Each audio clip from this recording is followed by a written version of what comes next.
Good night, good evening. Welcome to everyone online and in the room, even if we are not so numerous, because I think the rains here are disturbing our plans. My name is Clélia. I am the IFRA'S director, and I am a historian myself.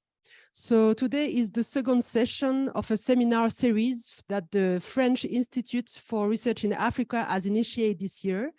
And the general idea is to give room to PhD candidates or master students to present their ongoing research, the hypothesis of work, methodologies, and first results from the fieldwork. It is a friendly place to learn how to do research and how to communicate about the research.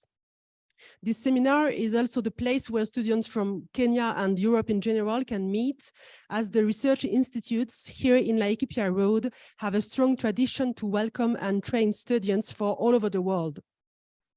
Let me now introduce our guests. And first, Fidelis Kioko, who is presenting the first steps of his research on regimentation and commodification of popular music in the Kamba community in the second part of the 20th century. So Fidelis Kioko is a PhD candidate at University of Nairobi, Department of History and Archaeology. He also won a grant from IFRA to conduct his fieldwork this year. He has just starting historical research on popular African music with a specific angle on Kamba. For his master dissertation, he has previously worked on a case study of rural electrification in Masinga division. What I have personally found very interesting in the proposal of Fidelis is his perspective from the below to observe a global phenomenon. He starts from the local to be able to discuss global dynamics. And because this seminar is dedicated to students, I think it is important to bring this aspect into the front, that starting from empirical observation is valuable. So today he will present the first stage of his thoughts on commodification of popular African music in the post-colonial era.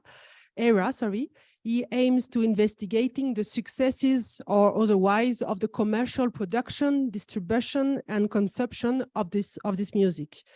To do so, he will be collecting a various range of sources and interviews with key actors. We will learn more from him very soon. And then we have online Professor Maina Wamutonia. Professor is at Mexico, National School of Anthropology and History.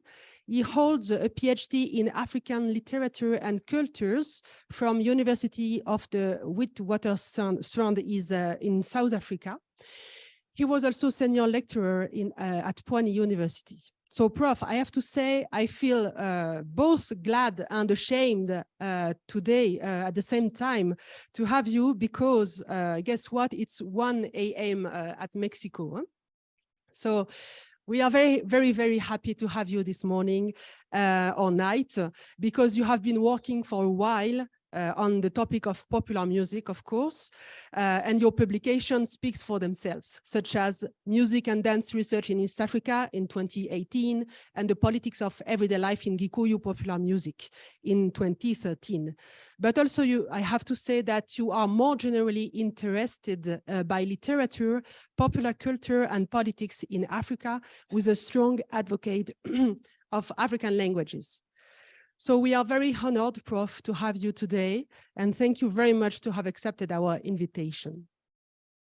Also, let me thank other people who have worked to make this event possible, which is IFRA'S team and the BEI, the British Institute in Eastern Africa also.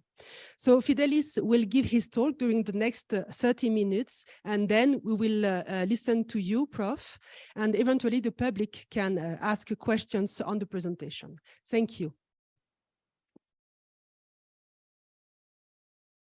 Thank you, Dr. Clélia. So I've been introduced, so I don't intend to go to introduce myself again.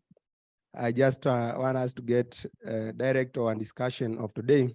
As you can see from the slide, The topic of my proposed research is the rise of boys band, regimentation and commodification of popular music in the Kamba community in the post-colonial era.